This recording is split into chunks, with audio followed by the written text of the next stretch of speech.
bagaimana cara menekan penyebaran penyakitnya. Silakan, mungkin bisa dari siapa dulu? Nanti biar itu yang melengkapi aku duluan. Jadi ini penegasan kembalinya nanti di Dok Mike ya. Baik, silakan Ibu Sri. Ini disclaimer aja menurut pendapat saya pribadi ya. Penanganan kasus rabies di Kalimantan Barat secara tekad mungkin udah bulat dan kuat mungkin ya kalau menurut saya, cuman pendanaannya ini memang yang kurang. Sedangkan kuncinya itu kalau menurut saya itu di edukasi dan vaksinasi. Nah, kalau kita menyediakan vaksinnya banyak tapi pengetahuan dari masyarakat yang kurang juga itu berpengaruh. Biasanya kami pada saat melakukan vaksinasi itu ada yang anjingnya masih di kebun, ada yang anjingnya di dalam kolong. Maksudnya nih kita udah kasih tahu nih kalau akan melakukan vaksin. Kalau masyarakat yang peduli itu mereka akan menyiapkan, mengkondisikanlah si hewan yang akan divaksin ini mudah untuk divaksin. Makanya kelihatan jelas antara kota Pontianak dan kabupaten. Itu kalau yang kota Pontianak mereka udah peduli dengan hewannya. Jadi mereka yang datang ke pusat-pusat pelayanan, misalnya ada di mall kita mengadakan vaksinasi gratis, kemudian di puskeswan juga ada mengadakan vaksinasi gratis, itu udah dari masyarakatnya sendiri nih yang peduli membawa anjingnya. Berbeda dengan di kabupaten yang di pelosok-pelosok lah ya, terutama sudah diumumkan, sudah dikasih tahu, sudah ditunjukkan bahayanya, tapi kepedulian masyarakat itu masih kurang. Jadi kalau menurut saya sih emang kuncinya itu di edukasi sama di vaksinasi itu. Kalau mau menekan kasus rabies di Kalimantan Barat. Oke, baik Ibu atas penjelasannya. Tadi mungkin bisa kita sampaikan juga ya Ibu untuk sobat peternakan yang ada di Kalimantan Barat mengenai vaksin-vaksin, info vaksin gratis dari Privatindo ya? Enggak, ini kalau vaksin gratis biasanya dari pemerintah. Mohon maaf, kita ulang ya.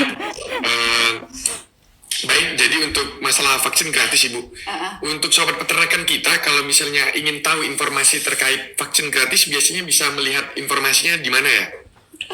Kalau kami punya IG Keswan Kesmafet Kalimantan Barat, kemudian biasa juga di setiap kabupaten kota itu juga mereka mempublish tuh bahwa akan mengadakan vaksinasi gratis. Mungkin lebih tepatnya lagi Dok Mike ini masalah vaksin. Boleh. Kami cuma user ujung tombak tadi. Baik, mungkin untuk pernyataan dari Ibu Sri bisa dikuatkan lagi oleh Dr. Mike. Oke, terima kasih Mas Epul. Jadi saya harap ya, kita bukan peringkat kedua, tapi kebetulan kami kemarin ada diskusi juga dengan Kemenkes. Jadi kebetulan kami itu Kalbar peringkat keempat. Jadi peringkat keempat. Sorry, kita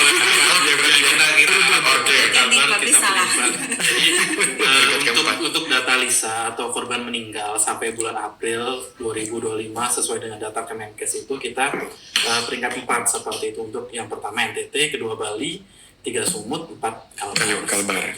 Nah, memang rabies itu masih menjadi momok di Kalimantan Barat itu karena memang kunci keberhasilan seperti yang disampaikan oleh Bu Sri tadi itu adalah di vaksinasi dan juga di kesadaran dari masyarakat itu sendiri ketika digigit oleh hewan penular rabies.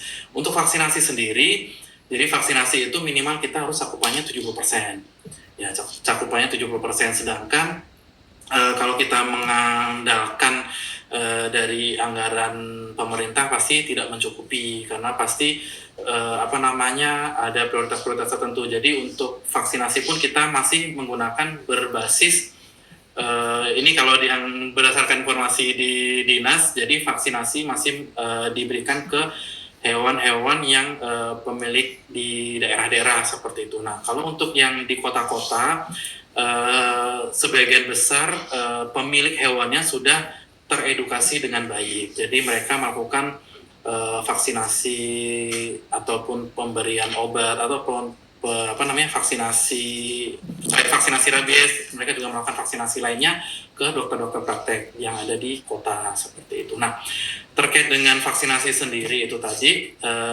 untuk gratis. Biasanya memang tadi seperti yang disampaikan oleh Bu Sri, contohnya misalkan sekarang nih di Kabupaten Sanggau, kebetulan Kabupaten Sanggau lagi sedang kondisi luar biasa terkait dengan penyakit rabies. Jadi mereka melakukan vaksinasi ke setiap desa yang ada di Kabupaten Sanggau, dan mereka berkoordinasi nih dengan desa-desa, terus desa-desa, perangkat-perangkat desa atau aparatur desa itu menyampaikan lagi ke masyarakat bahwa di desa ini akan dilakukan vaksinasi rabies. Jadi biasanya H-7 atau H-3 sebelum petugas di kabupaten itu turun melakukan vaksinasi, mereka pasti akan berkoordinasi dengan desa dulu, dan desa akan memberitahu masyarakat terkait misalkan ada vaksinasi informasinya ya, Pak, ya. seperti itu. Nah, kalau misalkan selain itu, selainnya di desa-desa yang terjangkau, kalau yang vaksinasi kan kita masih menggunakan metode door to door nih. Jadi belum kayak vaksinasi COVID. Nah, ini juga masih jadi kendala kami. Jadi vaksinasi yang kita datang ke rumah-rumah, kadang itu memang kendalanya adalah anjingnya yang pemeliharaan di sini kan masih yang dilepas liarkan ya. Jadi belum jadi pemilik hewan itu masih menganggap hewan itu ya udah cukup diberi makan, cukup jadi penjaga rumah, cukup jadi teman berladang seperti itu. Belum diberikan kondisi yang layak seperti itu. Nah, kadang ketika petugas datang ke rumah ataupun ke desa itu hewannya belum disiapkan dengan baik, belum dihandle dengan baik, sehingga petugas mengalami kesulitan untuk melakukan vaksinasi. Itu juga menjadi salah satu kendala kami. Nah, terkait vaksinasi tadi, selain yang di desa, kami juga untuk yang di kota, apabila ada informasi vaksinasi gratis, kami biasanya koordinasi dengan komunitas. Jadi seperti yang saya sampaikan tadi, misalkan dengan komunitas, misalkan contoh Pontianak Dog Lover. Biasanya Pontianak Dog Lover itu membuat agenda untuk anggota-anggotanya melakukan vaksinasi rabies secara berkala seperti itu. Jadi misalkan di bulan ini nanti ada vaksinasi rabies, diumumkan di anggotanya, nanti bersurat ke PDHI untuk memberikan jasanya untuk memberikan vaksinasi itu, seperti itu. Nah, itu terkait dengan vaksin. Jadi memang kunci keberhasilan dalam pengendalian rabies adalah memang yang paling penting adalah pertama vaksinasi. Terus yang kedua adalah terkait dengan edukasi.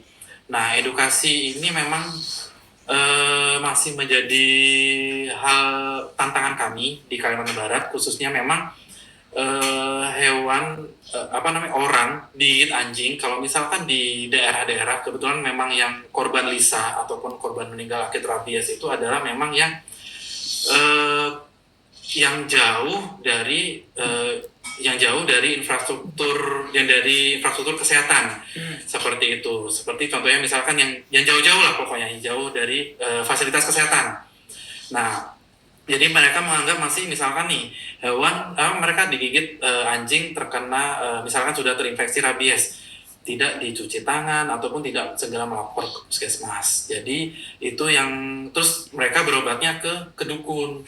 Terus masih ada ya, Pak, ya? Masih. Jadi mereka berobatnya ke dukun, kadang mereka berobat cukup dibiarkan, dan memang gigitan hewan terkena rabies ini memang kalau misalkan kita digigit, kalau lukanya kering, orang menganggap itu sudah sembuh, padahal itu bukan. Jadi virusnya masih menjalar di dalam tubuh seperti itu. Jadi masih berinkubasi, masih mereka mereka berinkubasi di dalam tubuh, di dalam darah seperti itu, sampai ke saraf seperti itu. Nah, itu yang menjadi tantangan kami. Jadi memang untuk mengedukasi masyarakat, kami masih selalu kerjasama nih kami dengan garda terdepan kami di paramedik dan teman-teman di kesehatan masyarakat melalui pendekatan One Health.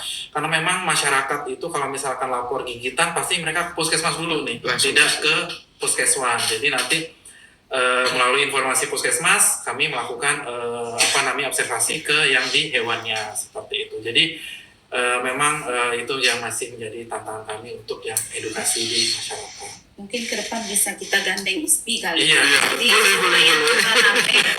Ya, dengan adanya tantangan edukasi tadi, ya mungkin sebenarnya kita perlu jawaban atau pandangan dari Pak Duta juga sih, sebagai ketua ISPI. Mungkin ada tambahan mengenai edukasi rabies ataupun mungkin khususnya mahasiswa-mahasiswa di Kalimantan Barat ya. Iya, betul, Iya. betul. Pendekatan paling dekat aja dari dosen. Iya. Betul. Gimana Pak Duta kalau misalnya mengenai rabies ini sendiri?